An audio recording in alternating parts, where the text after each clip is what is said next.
Batisi TV, lawan Rashipi daka Frank Yamaha, the Maxi Sports Scooter Arox 155. Ringkat bakanet foodish, ordar mapi, ninwan ramani, hakir dobyeng jompi. Wala ka election sa kayang dorbar tawaan gajala, kadang kamsimpor sa katuk at nipor. Chief Electoral Officer jong gajala, uba Frederick Roy Karkongor, hakakat pratari ukulan kot Araja Apulay. Kulayok Pdiang ya kajing Ujor na uway ni ginong siyong kamulang East Giant Hills District.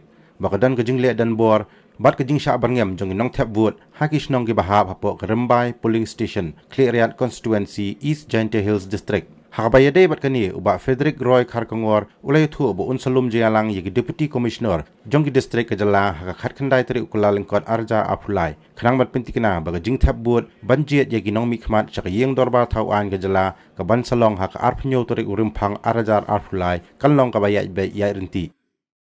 One individual, he came and submitted the complaint to us today. Actually, it was just a copy mark to us. And the complaint was basically lodged at the office of the District Election Officer, East Giant Hills, only with a copy to us.